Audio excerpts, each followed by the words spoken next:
పూజ్యులైనటువంటి సాధు పురుషులకు, ముఖ్యంగా ఎవరి ప్రేరణ చేత,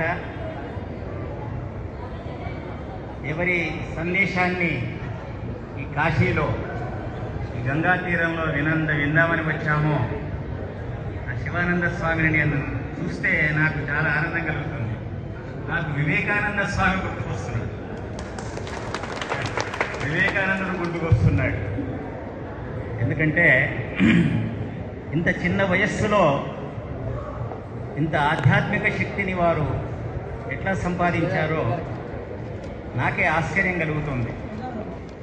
ఎన్ని గ్రంథాలు చదివారో, ఎంతమంది గురువుల యొక్క శుశ్రూష చేశారో, ఏ ఏ ప్రాంతాలు తిరిగారో, విద్యనే కాదు వినయాన్ని కూడా సంపాదించినటువంటి వ్యక్తి మహానుభావులు శివానంద స్వామి అని మీకు మనవి చేస్తూ ఉన్నాను నేను. వారు యోగం గురించి ప్రసంగిస్తుంటే నాకు చాలా ఆనందంగా ఉంది.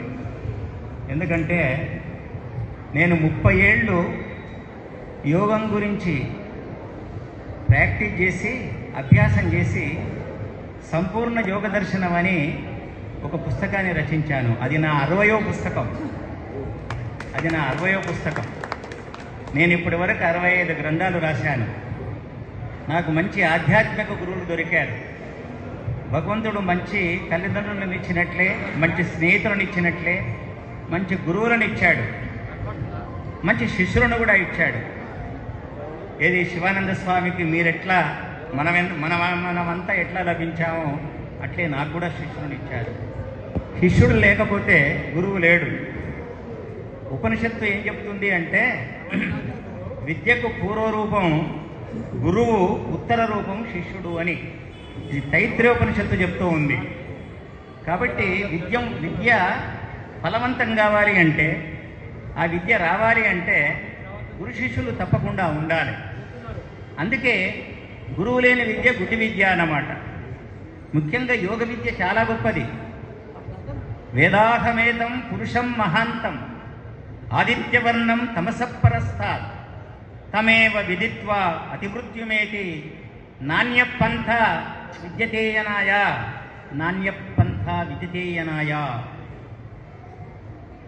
ఇది వేదమంత్రం. ఈ వేదమంత్రం ఏం చెప్తుంది అంటే, నాకు పరమేశ్వరుని యొక్క తత్వం తెలిసినది. నేను తమేవ విదిత్వా అతిమృత్యుమేతి, ఆ పరమాత్మ యొక్క తత్వాన్ని తెలుసుకొని నేను మృత్యువును తరించగలను. నాణ్య పంథ విద్యతేయనాయ. ఇంకా ఏ శాస్త్రాలు ఏవి అవసరం లేదని ఈ మంత్రం చెప్తూ ఉంది. కాబట్టి పరమేశ్వరుని యొక్క స్వరూపాన్ని మొట్టమొదలు తెలుసుకోవాలి. భోగ మార్గంలో వెళితే పరమాత్మ దొరకడు, యోగ మార్గంలో వెళితే పరమాత్మ దొరుకుతాడు. కఠోపనిషత్తు అని ఉపనిషత్తుల్లో 108 ఉపనిషత్తుల్లో ఒక ఉపనిషత్తు ఉంది.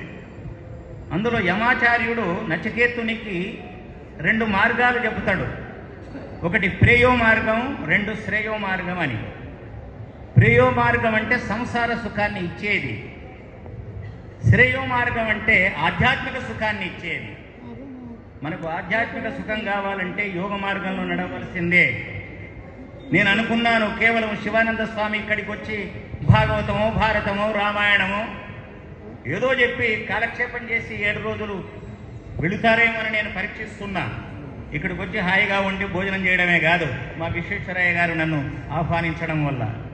కానీ ఈరోజు వారు యోగం అనే సబ్జెక్టు గురించి చెప్పారు. అది చాలా గొప్పది. అది భోగ మార్గం నుంచి యోగ మార్గంలోకి వెళ్ళాలి. 2 మార్గాలే ఉన్నాయి, భోగ మార్గం, యోగ మార్గం. భోగం అంటే సుఖ దుఃఖానుభవం. సంసారంలో సుఖం ఉంది, దుఃఖం ఉంది. ఈ రెండింటి నుంచి బయటపడితేనే యోగం. పిల్లలతో యోగం అంటే ఒక్క మాట గుర్తుపెట్టుకోండి, యోగం అంటే సంబంధము అనుకోండి. యోగం అంటే సంబంధం, మంచి బంధం. మనం పిల్లలతో మనకు సంబంధం ఉంది, స్నేహితులతో సంబంధం ఉంది, చుట్టాలతో సంబంధం ఉంది, ప్రపంచంతో సంబంధం ఉంది. కానీ ఈ సంబంధం నుంచి, ఈ సంబంధ బాంధవ్యాల నుంచి మనం భగవంతునితో సంబంధం పెట్టుకోవడమే యోగము అని మీకు మనవి చేస్తున్నాను నేను. భక్తి యోగము, జ్ఞానయోగము, కర్మయోగము అని భగవద్గీతలో ముఖ్యంగా 3 యోగాలనే ప్రస్తావిస్తారు. అందులో భక్తి యోగం అంటే భక్తి చేత భగవంతునితో సంబంధం పెట్టుకోవడం, భక్తి ద్వారా భగవంతునితో కలవడం అన్నమాట. ఎంత బాగుంది చూడండి. మనం కొంతమంది బస్సులో వచ్చారు, కొంతమంది ఫ్లైట్లో వచ్చారు, కొంతమంది రైల్లో వచ్చారు. అవునా కాదా? 3 వాహనాల్లో ఎక్కి కాశీకి వచ్చినట్లే 3 మార్గాల్లో వెళ్ళి భగవంతుని చేరవచ్చు. అది భక్తి మార్గం కావచ్చు. అంటే భక్తి చేత, అనన్యమైనటువంటి భక్తి చేత మనం భగవంతుని చేరవచ్చు. ఇది భక్తి మార్గం. తర్వాత కర్మ మార్గం. కర్మ అంటే ఇక్కడ పనులు చేస్తూ కాదు, నిష్కామ కర్మ, ఫలాపేక్ష లేని కర్మలు చేస్తూ భగవంతుని చేరవచ్చు. దాన్ని కర్మయోగము అంటారు. తర్వాత జ్ఞానయోగం అన్నమాట. జ్ఞానయోగం అంటే ప్రకృతి పురుష వివేకము. ఈ ప్రపంచం అంటే ఏమిటి, భగవంతుడు అంటే ఏమిటి, ప్రపంచం అశాశ్వతమైంది, భగవంతుడు శాశ్వతుడైనటువంటి వాడు.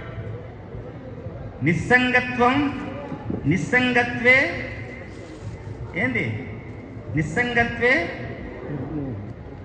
సుసంగత్వం, సత్సంగత్వం, నిస్సంగత్వే సత్సంగత్వం, సత్సంగత్వే నిర్మోహత్వం, నిర్మోహత్వే నిశ్చలతత్వం, నిశ్చలతత్వే జీవన్ముక్తి. శంకరులు చెప్పినటువంటి మాటలు ఇవి. మనం ప్రపంచంతో సంబంధాన్ని పెట్టుకుని ఉన్నాం. అనుక్షణం సెల్లు చేతిలో పట్టుకొని ఇల్లు మర్చిపోయిన వాళ్ళం ఉన్నాం మనం. మళ్ళీ ఇల్లు సెల్ అక్కడ పెట్టి ఇంటి జోలు పెడతాం మనం. ఇక్కడికి వచ్చి కూడా ఎన్నెన్నో జోళ్ళు పెట్టుకుంటున్నాం మనం. మన జోలే మనకు జోలే ఇష్టము, జోలి ఇష్టం. జోలి అంటే ఇష్టం లేనివాడు, జోలి అంటే ఇష్టం లేనివాడు ప్రపంచంలో లేడు. ప్రపంచంతో సంబంధాన్ని పెట్టుకోకుండా ఉండి భగవంతునితో సంబంధాన్ని పెట్టుకోవాలి. అదే సత్సంగత్వం అంటే. సత్ అంటే శాశ్వతుడైనటువంటి వాడు. ప్రపంచం అశాశ్వతమైంది. అశాశ్వతమైన ప్రపంచంతో సంబంధాన్ని విడిచిపెట్టి శాశ్వతుడైనటువంటి భగవంతునితో సంబంధాన్ని పెట్టుకుంటే అది సత్సంగత్వం. సత్సంగత్వే నిర్మోహత్వం అన్నాడు. ఎప్పుడైతే భగవంతునికి సంబంధించిన జ్ఞానం నీలో కలుగుతుందో అప్పుడు నీకు మోహం ఉండదు, అజ్ఞానం ఉండదు. మోహం అంటే అజ్ఞానం. నిర్మోహత్వే నిశ్చలతత్వం. ఎప్పుడైతే నీకు మోహం ఉండదో, అజ్ఞానం ఉండదో, నువ్వు స్థితప్రజ్ఞుడు అయిపోతావు. వారిలాగా ఒక ప్రజ్ఞయంలో ఉంటావు. నీ బుద్ధి నీ చేతిలో ఉంటుంది. బుద్ధి చేతిలో నువ్వు ఉంటే కుదరదు. 195 సూత్రాలు ఉన్నటువంటి యోగ దర్శనం ఏం చెప్తుంది? పతంజలి యోగ దర్శనం అంటే అస్మిత, నేనే బుద్ధిని అనుకోవడం మాయ. ఏమి? బుద్ధి చేతిలో ఉండడం, మమకార అహంకారాలని దూరంగా ఉండడమే యోగం. నాది నేను అనే ఈ 2 భావనల నుంచి దూరంగా ఉండడమే యోగం. ఎవడు యోగాన్ని ప్రాక్టీస్ చేయడో నా దృష్టిలో అతడు ఆగమైపోతాడు. మీకు మనవి చేస్తున్నాను. ఎవడాగమైపోతాడు లోకంలో అంటే యోగాన్ని ప్రాక్టీస్ చేయని వాడే. కాబట్టి ఇక్కడ నిశ్చలతత్వం. నిశ్చలతత్వే ఏమిటి? జీవన్ముక్తి. జీవించి ఉండగానే వాడు ముక్తిని పొందగలుగుతాడు. జీవించి ఉండగానే ముక్తి పొందితే వాడిని జీవన్ముక్తుడు అంటారు. తర్వాత ముక్తి జీవించి ఉండగానే, ఇప్పుడు మనమంతా జీవించి ఉన్నాం. ఇప్పుడు మనం ముక్తికి అర్హత సంపాదించాలి అంటే యోగమే శరణ్యం, యోగమే శరణ్యం. అందుకే భగవద్గీతలో ప్రతి అధ్యాయానికి యోగం అని పేరు పెట్టిండ్రు. నా దృష్టిలో మనమంతా అర్జునులమే, పాండవ మధ్యములమే. మనమంతా విషాద యోగంలోనే ఉన్నాం. విషాద యోగం నుంచి బయటపడాలి. అందుకే కృష్ణుడు మనకు యోగీశ్వరుడు. ఆయన నా దృష్టిలో శ్రీరామచంద్రుడు కర్మయోగి, శ్రీకృష్ణుడు జ్ఞానయోగి. ఆయన యోగీశ్వరుడు. ఆయనకున్నంత యోగ బలం ఎవరికి లేదు. మహాభారతంలో 2 యోగులు కనిపిస్తారు. శ్రీకృష్ణుడు 126 ఏళ్ళు బతికాడు యోగశక్తి చేత. భీష్ముడు 176 ఏళ్ళు బతికాడు యోగశక్తి చేత. యోగం చాలా గొప్పది. కాబట్టి మనం జీవన్ముక్తులం కావాలి అంటే, జీవించి ఉండగానే ఈ సంసారం నుంచి బయటపడాలి అంటే యోగాన్ని ఆశ్రయించాలి. అందుకే యోగ చిత్తవృత్తి నిరోధ అన్నారు వాళ్ళు. చిత్తవృత్తి గురించి చెప్పలే ఇంకా మీకు. ప్రమాణం, విపర్యయం, వికల్పం, నిద్రాస్మృతి, ఇవి వృత్తులన్నమాట. మొట్టమొదలు మనం హృదయం సాఫుగా ఉండాలి, మనం మంచిగా ఉండాలి మన హృదయం. మా గురువుగారు, యోగ గురువు నాకు చెప్తుండేవాడు, నీ మనస్సులో 4 కాలుష్యాలు ఉండకూడదు, అంటే 4 మాలిన్యాలు ఉండకూడదు. దానికైనా మొట్టమొదలు యోగ దర్శనం చెప్పే ముందు నాకు ఒక సూత్రం చెప్పాడు. మైత్రీ కరుణ ముదితోపేక్షానాం సుఖ దుఃఖ పుణ్యానాం చిత్త ప్రసాదనం భావనత చిత్త ప్రసాదనం. మా గురుగారు చెప్పిన సూత్రం అన్నమాట. చాలా మంచిగా చెప్పాడు. మైత్రి, స్నేహపూర్వకంగా వ్యవహరించు. ఎందుకంటే నీకు క్రోధం, విష్ణు సహస్రనామావళి చదివితే అందులో విష్ణువుకు మాట ఉంది, అక్రూరుడు అని. అరే, భగవంతునికే క్రూరం లేదు. నువ్వు భగవంతుని పొందాలంటే నీలో క్రూరత్వం ఉండకూడదు, అది మైనస్ కావాలి, లేకుండా పోవాలి. ఏ దుష్టబుద్ధి ఉన్నా భగవంతుని మనం చేరలేము. ఎందుకు? భగవంతునిలో దుర్బుద్ధి లేదు, మనకంతా మేలు చేసేవాడు.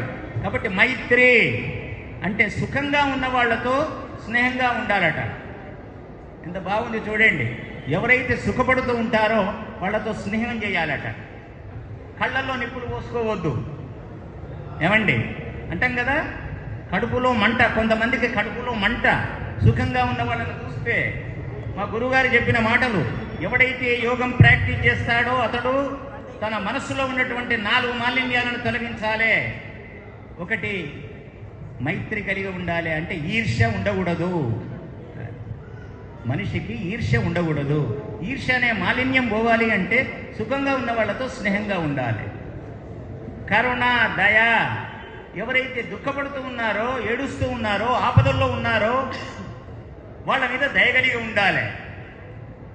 అరే, నీకు డబ్బు ఇచ్చిండు, వానికి డబ్బు ఇవ్వలేదు, ఈ డబ్బా ఎవరిది? డబ్బు కానీ డబ్బా కానీ పోయేటప్పుడు తీసుకొని పోతామా మనం? ఏమి తీసుకొని పోము.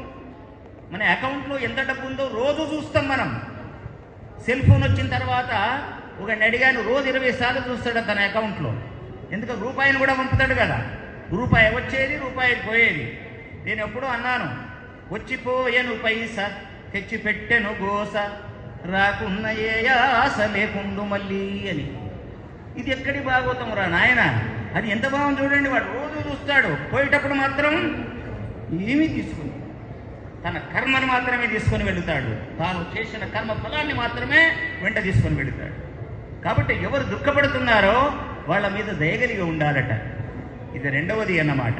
అంటే వాని మీద ఈర్ష్య, కోపం ఉండకూడదు, అసహ్యం ఉండకూడదు. తర్వాత మూడవది మైత్రిగా ముదిత అన్నాడు, సంతోషంగా ఉండాలట. ఎవరు పుణ్య కార్యక్రమాలు చేస్తున్నారో వాళ్ళని చూసి సంతోషపడాలి. ఇప్పుడు విశ్వేశ్వరయ్యను చూసి మనం సంతోషపడాలి.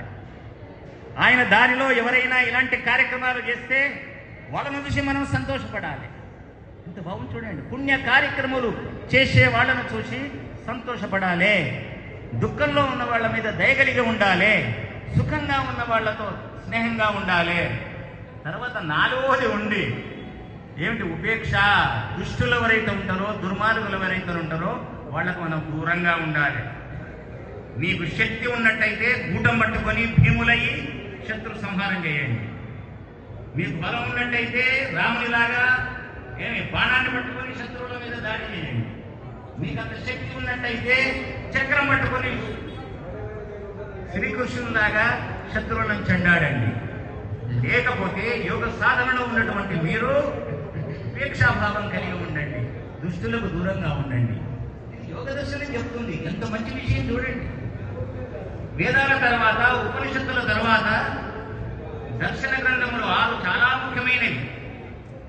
నేను విశ్వవిద్యాలయంలో ప్రొఫెసర్ అయిన తర్వాత ఈ 6 దర్శనాలు ఒక గురువుగారి దగ్గర రోజు 6 గంటలు చదివాను. రోజు 6 గంటలు, 1 సంవత్సరం చదివాను నేను. 100 సంవత్సరాల పెద్ద మనిషి దగ్గర. దర్శనాలు చాలా గొప్పవి అన్నమాట. ఇందులో మనకు చెప్తుంది తస్య వాచకః ప్రణవః.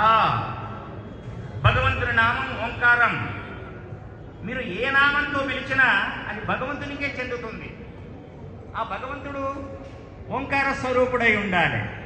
అంటే సృష్టి స్థితి లయకారుడై ఉండాలి, సృష్టి చేసేవాడై ఉండాలి, ఈ సృష్టి పోషించేవాడు కావాలి, తర్వాత లయం చేయగలిగిన వాడు కావాలి.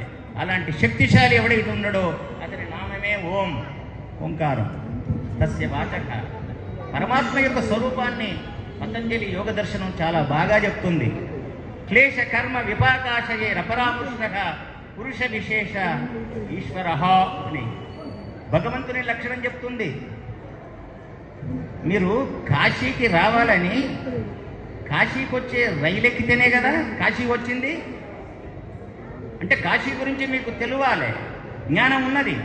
కాశీ గురించి మీకు జ్ఞానం లేకపోతే మీరు ఎక్కిన రైలు బండి కాశీకి మిమ్మల్ని తీసుకొని రాదు. అట్లాగే భగవంతునికి సంబంధించినటువంటి జ్ఞానం మీకు లేకపోతే మీరు భగవంతుణ్ణి చేరదాలరు. ఈశ్వరుని యొక్క స్వరూపం అన్నమాట చెబుతున్నాడు. క్లేశ కర్మ విపాకాశయే రపరామృష్టగా పురుష విశేష ఈశ్వర అని. భగవంతునిలో క్లేశములు లేవు. క్లేశం అంటే కష్టాన్ని కలిగించేవి అన్నమాట. అవిద్య లేదు అతని దగ్గర, అజ్ఞానం లేదు. భగవంతుడు తెలివి తక్కువవాడు కాదు. అస్మిత ఏమి నేనే బుద్ధిని నేనే ప్రపంచాన్ని అనే రకం కాదు భగవంతుడు. ప్రపంచం కంటే భిన్నమైన వాడు. అవిద్యాస్మిత రాగం, ఏ కోరిక లేనివాడు భగవంతుడు. మన కోరికలను తీర్చేవాడు భగవంతుడు. ఏ కోరిక లేనివాడు కనుకనే మన అందరి కోరికలను భగవంతుడు తీర్చగలుగుతున్నాడు. ఇది బాగా గుర్తుపెట్టుకోండి. ఆయన ఎంత గొప్పవాడు. తర్వాత అవిద్య అస్మిత రాగము ద్వేషము లేనివాడు. అభినివేశం, ఇది కావాలి అది కావాలి, ఇక్కడ ఉండాలి అక్కడ ఉండాలి అని అనుకునేవాడు కాదు. ఆయన సర్వవ్యాపకుడు భగవంతుడు. ఏమి అటువంటి ఆయన క్లేశ కర్మలు పుణ్యాపుణ్య కర్మలు భగవంతుడు చెయ్యడు. యోగ దర్శనం చెప్తుంది ఆయనకు పట్టవు, మనకే పడుతాయి. మనం పాపమేమిటో పుణ్యమేమిటో తెలుసుకొని పాపానికి దూరంగా పుణ్యకర్మలకు దగ్గరగా ఉండాలి. అంతే, పుణ్యకర్మలకు దగ్గరగా ఉండాలి. మంచి పనులు మనం చేస్తూ ఉండాలి. మనం మంచి పనులు చేసే వాళ్ళతో స్నేహంగా ఉండాలి మనం. ఇది చాలా ముఖ్యమైనటువంటి విషయం. క్లేశ కర్మ పుణ్యాపుణ్యాలు ఆయనకు పట్టవు. క్లేశ కర్మ విపాకములు జన్మ ఆయుభోగం ఆయనకు లేదు. మనం చెప్తాం పురాణాల్లో పుస్తకాల్లో చాలా వరకు చెప్తాం మనం. కానీ యోగ దర్శనకారుడు చెప్పినటువంటి విషయాలను బట్టి చూస్తే భగవంతునికి జన్మ లేదు. సావు పుట్టకలు మనకే కానీ భగవంతునికి లేవు. భగవంతుడు మనల్ని పుట్టిస్తాడు, చంపుతాడు, ప్రాణాన్ని ఇస్తాడు, ప్రాణం పోస్తాడు, ప్రాణం తీస్తాడు. ఈ శరీరాల్లోకి మనల్ని పంపిస్తాడు, మళ్ళీ ఈ శరీరాల నుంచి ఇంకో శరీరాల్లోకి మళ్ళిస్తాడు. అది ఆయన గొప్పతనం. కాబట్టి విపాకములు లేవు. జన్మ ఆయువు భోగము సుఖదుఖాలు భగవంతునికి లేవు. ఏ సంస్కారాలు లేవు, ఏ వాసనలు లేవు. నిన్న వారి ఉపన్యాసంలో విన్నాను. మన వాసనలు బలంగా ఉండి మనల్ని తోచేస్తూ ఉంటే ఈ అనేకమైనటువంటి కార్యక్రమాలకు మనం లోనవుతున్నాము, రాగద్వేషాలకు లోనవుతున్నామని స్వామి నిన్న చెప్పినాడు. మన వాసనలు వెంటాడుతూ ఉంటాయి, ఆ సంస్కారాలు వెంటాడుతూ ఉంటాయి. కాబట్టి ఈ సంస్కారాల నుంచి మనం బయటపడి ఏం చేయాలి? బయటపడాలి. ఇటువంటి సంస్కారాలు కూడా భగవంతునికి లేవు. కాబట్టి క్లేశ కర్మ విపాకాశయే రపరామృష్ట పురుష విశేష ఈశ్వర తస్య వాచక ప్రణవ తజ్జప తదర్థభావనం. బాగా గుర్తుపెట్టుకోండి మీరు. తజ్జప. మా గురుగారు మాట అన్నాడు, ధ్యానంలో భగవంతుణ్ణి వెతకాలట, సమాధిలో భగవంతుణ్ణి పట్టుకోవాలట. ఈ రెండు మాటలకు అర్థం తెలుసుకోవాలి. ధ్యానం చాలా గొప్పది. ఒక పెద్ద మనిషి ఏం చేశాడు? పిరమిడ్లు స్థాపించి అనకూడదు కానీ మా శ్రీశైలం రూట్లోనే ఆ మహాత్ముడు పెట్టాడు. ఏమిటి? శ్వాస మీద ధ్యాస వస్తే అదే ధ్యానం అన్నాడు. కానీ పతంజలి అట్లా చెప్పడం లేదు. తత్ర ప్రత్యేకతానత ధ్యానం. మన బుద్ధిలో మన మనస్సులో భగవంతునికి సంబంధించిన జ్ఞానము ప్రవాహ రూపంలో ఉంటే అది ధ్యానము అన్నాడు. ఎంత గొప్ప విషయం చూడండి. ఎవరు చెప్పాలి? నిజంగా వారు ఆ పత్రి గారికి వారి శిష్యులు అయ్యారనుకోండి, గోవింద మనమంతా మనకేమీ వచ్చేదే కాదు. ఆ యోగ దర్శనం చదివినారు వారు. ఎవరు ఏం చేస్తున్నారు అనేది, ఏ శాస్త్రం రాసిందనేది చదివారు కాబట్టి మనకు యోగ దర్శనం గురించి చెప్తున్నారు వాళ్ళు. తత్ర ప్రత్యేకత ధ్యానం. కాబట్టి మన మనస్సులో ఏమిటి, ఆ భగవంతుని యొక్క జ్ఞానం అనేది ప్రవాహ రూపంలో ఉండాలట. అది ధ్యానం అన్నమాట. తర్వాత ఈ ధ్యానం తర్వాత సమాధి స్థితి. సమాధి అంటే వెరీ వాళ్ళు ఏమనుకుంటున్నారు, సమాధులు కట్టుకొని ఊరేగుతున్నారు, సమాధులకు పూజలు చేస్తున్నారు. సమాధులకు పూజ చేయడం కాదు, సమాధుల్లో ఉన్న సమాధి అనేది యోగానికి సంబంధించింది.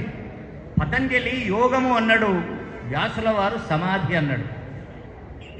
వ్యాసుల వారు యోగము అన్నారు, తర్వాత పతంజలి సమాధి అన్నాడు. అందుకే యోగ దర్శనంలో సమాధి పాదం అనేది మొట్టమొదటి పాదం అన్నమాట. కాబట్టి అలాంటి ఆ స్థితికి మనం రావాలి. మీరు చాలా జాగ్రత్తగా ఒక్కటే విషయం చెప్పి నేను ముగిస్తాను. నేను భగవంతుని నామాన్ని స్మరించండి. రాముడు కావచ్చు, కృష్ణుడు కావచ్చు, ఏవైనా కావచ్చు. కానీ అక్కడ కృష్ణుడు, రాముడు, వాళ్ళ కుటుంబము, వాళ్ళ సభ్యులు, కుటుంబ సభ్యులు, తల్లిదండ్రులు రావద్దు. భగవంతుడు సృష్టికర్త అయినటువంటి భగవంతుడే మన మనస్సులో నిలవాలి. అది నామోచ్చారణ చేయాలి. నామోచ్చారణ చాలా ముఖ్యం. తర్వాత తన యొక్క అర్థభావన చేయాలి. ఆ శబ్దానికి ఉన్న అర్థం ఏమిటి? ఓంకారం ఉంది. అకారం అంటే సృష్టి చేసేవాడు. ఉకారం అంటే పోషించేవాడు. మకారం అంటే నశింపజేసేవాడు. చూడండి, అంటే రక్షకుడు, సర్వరక్షకుడు అన్నమాట. మీరు విష్ణు శబ్దాన్ని ఉచ్చరించండి, ఇబ్బంది ఏం లేదు. ధ్యానంలో సర్వవ్యాపకుడు, అంతటా వ్యాపించి ఉన్నటువంటి వాడు. ఆ అర్థాన్ని మీ మనసులో పట్టించుకోండి. ఏ విధంగా మనం గంధాన్ని పట్టించుకుంటామో, అవునా కాదా? గంధం పట్టించుకుంటాం కదా శరీరానికి, కొంచెం సువాసనగా ఉండాలని. ఆ విధంగా మనస్సుకు పట్టించుకోవాలి. వాడు మనస్సున్నతికారుడు మంచి మాట చెప్పిండు. అద్భిర్గాత్రాన్ని శుద్ధ్యంతి మనస్సత్యేన శుద్ధ్యతి. మనస్సత్యేన శుద్ధ్యతి విద్యా తపోభ్యాం భూతాత్మ బుద్ధిర్జ్ఞానేన శుద్ధ్యతి అన్నాడు. ఎంత బాగా చెప్పాడు. గంగలో మీరు స్నానం చేసినంత మాత్రాన మీ శరీరం పవిత్రమైపోతుంది, కానీ పాపం పోదు. పాపం ఎట్లా పోవాలి? మనం పుణ్యకర్మలు చేస్తే పాపం పోతుంది. ఏమండి, మరి ఎవరు పుణ్యకర్మలు చేయరో, ఎవరు పాపకర్మలు చేయరో వారే యోగులు. బాగా గుర్తుపెట్టుకోండి మీరు. పాపకర్మలు చేయకూడదు. పుణ్యకర్మలు చేసి ఫలాలు కోరకూడదు. పుణ్యకర్మలు చేసి ఫలాలు కోరకపోవడమే నిష్కామ కర్మ. అటువంటి వారి అదే యోగ మార్గం. వాళ్ళకే మోక్షం వస్తుంది, ఒట్టిగా రాదు. పాపాలు చేయకూడదు, పుణ్యాలు చెయ్యాలి, ఆ కర్మఫలాలు కోరకుండా ఉండాలి. అదే భగవద్గీతలో కృష్ణుడు చాలా చోట్ల చెబుతూ ఉంటాడు ఆయన. కాబట్టి మనం ఎప్పుడు కూడా ఎక్కువ భగవంతుణ్ణి మనం ధ్యానిస్తూ, నామస్మరణ చేస్తూ, దాని అర్థాన్ని భావిస్తూ ఏం చేయాలి? ఆ అర్థాన్ని భావించాలి. ఎప్పుడైతే అర్థాన్ని భావిస్తామో అప్పుడు మన మనసులో భగవంతుడు నిండిపోతాడు. కుడి ఎడమల అక్కడ ఇక్కడ ఇందుగలడు అందులేడని సందేహము వలదు. చక్కిరి సర్వోపగతుండు ఎందెందు వెదకి చూసిన అందందే గలడు దాన వాగ్రని వెంటే అని ప్రహ్లాదుడు హిరణ్యకశిపునితో చెప్పిన ఆ మాటల్లో యోగం ఉంది. అంతటా భగవంతుడి నిండిపోవాలి. భగవంతుని నామస్మరణ చేసేటప్పుడు శివ నమశివాయ ఏమిటి? నమశివాయ అనడం కాదు, ఒట్టిగా దాని అర్థాన్ని భావన చేయాలి. అర్థాన్ని భావన చేయకపోతే కుదరదు. ఆ భావన చేసినప్పుడు ఆ శివుడు మన మనసులో నిండిపోతాడు, మనకు శుభాన్ని కలిగిస్తాడు. ఈ విధంగా యోగం గురించి ఎంతైనా మనం చెప్పొచ్చు. యోగం గురించి అందుకే నాకు అప్పుడప్పుడు అనిపిస్తుంది, మనకు కొన్ని విషయాలు యోగము, ఈ యోగావస్థ మనకు చాలా గొప్ప అవస్థ. యోగంలో యోగం అంటే సమాధి స్థితి. భగవంతుడట 3 సమయాల్లో భగవంతుడితో మనం కలిసి ఉంటామట. ఇప్పుడు మనం అందరితో కలిసి ఉన్నాం, కానీ నిద్రాస్థితిలో భగవంతునితో కలిసి ఉంటాం, తెలియక కలిసి ఉంటాం. భగవంతునితో మనం నిద్రాస్థితిలో తెలియక కలిసి ఉంటాం. మరి యోగ స్థితిలో ఏమిటి? భగవంతునితో తెలిసి కలిసి ఉంటామట. ప్రాక్టీస్ చేస్తే ఉండాలి కదా, ప్రాక్టికల్. అది యోగం అంటే ప్రాక్టికల్ అన్నమాట, థియరీ కాదు. ఏమి సాంఖ్యం అంటే థియరీ, యోగం అంటే ప్రాక్టికల్. కాబట్టి తెలియక భగవంతునితో కలిసి ఉండే స్థితి దాన్నే యోగం అంటారు. అది నిద్రాయోగం. తెలిసి భగవంతునితో కలిసి ఉండే స్థితి ఏదైతే ఉందో అది సమాధి. అది సమాధి స్థితి తెలిసి. కానీ నీకు శాశ్వతమైన ఆనందంలో ఓలలాడే స్థితి ఏంటిది? అది మోక్ష స్థితి. దాన్ని కైవల్య స్థితి అంటారు.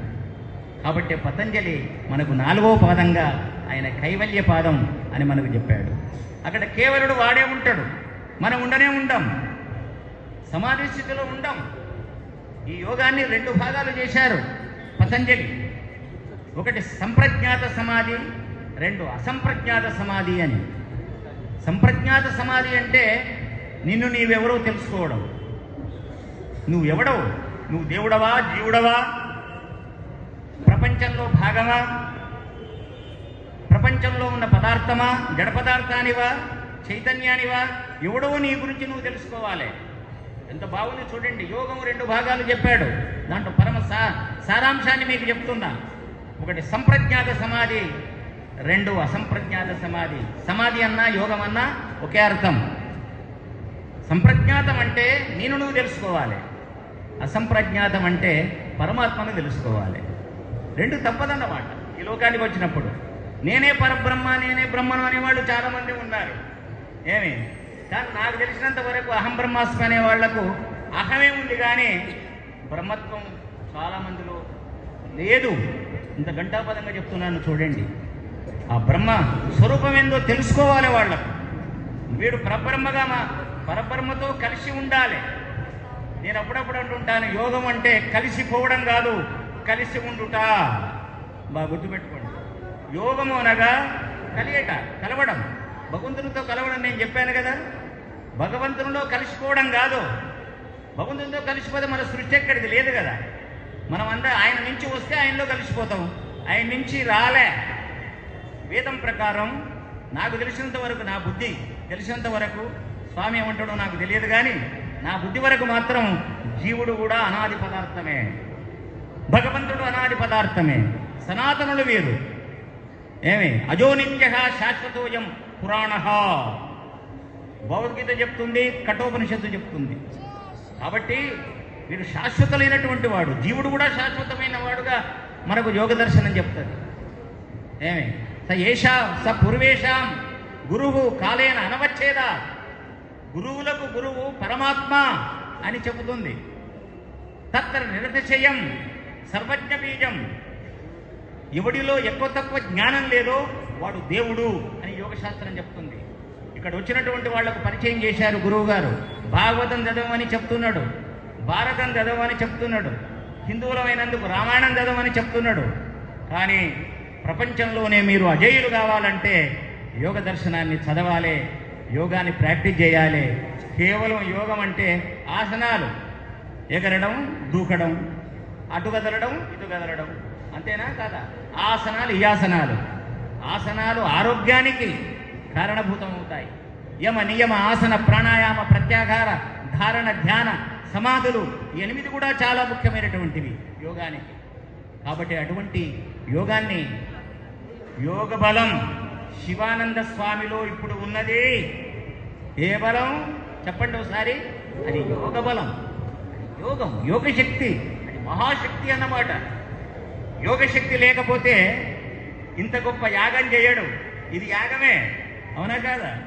యోగశక్తి లేకపోతే ఇంత యాగం చేయదాలరు. అంత అపూర్వమైన అపారమైనటువంటి యోగశక్తిని సంపాదించుకోవాలి. ఇంకొక విషయం చెప్తే నేను ముగిస్తాను. ఆశ్చర్యం ఏమిటంటే వారికి కూడా దృష్టికి వస్తుంది. మనకు ప్రమాణాలు 4: ప్రత్యక్ష ప్రమాణం, అనుమాన ప్రమాణం, శబ్ద ప్రమాణం, ఉపమాన ప్రమాణం.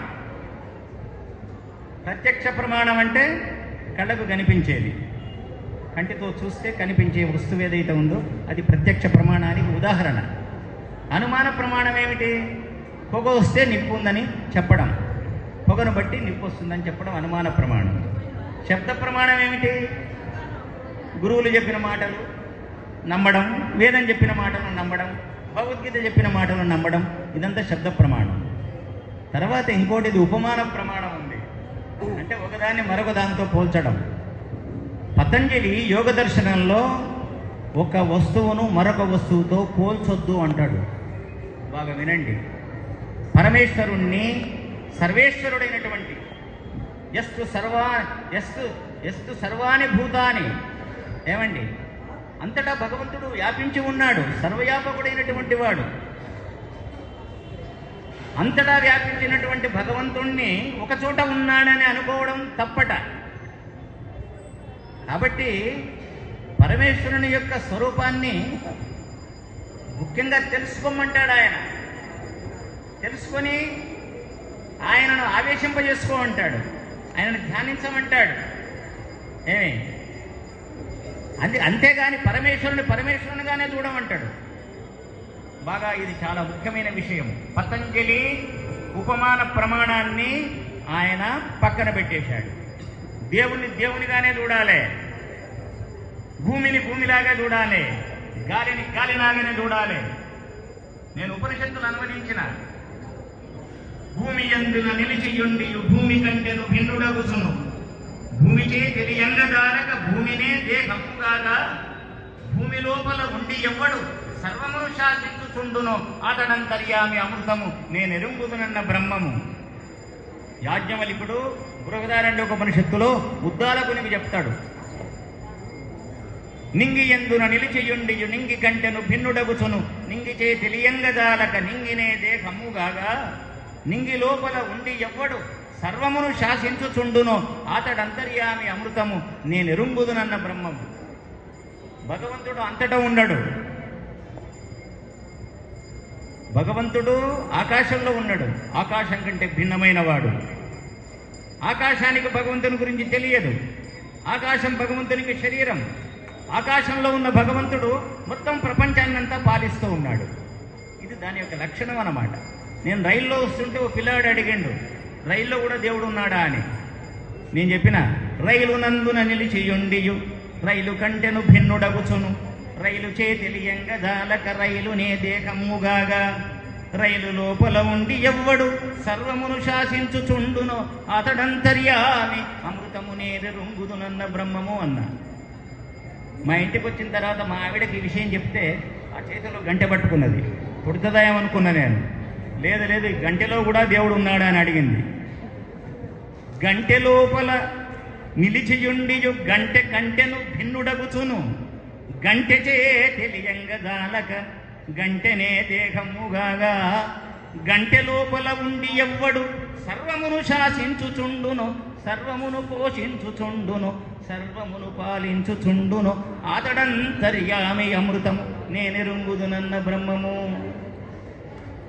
మన ఆశ్రమంలో లేడా ఈ శివుడు? ఇక్కడికి ఎందుకు వచ్చాడు?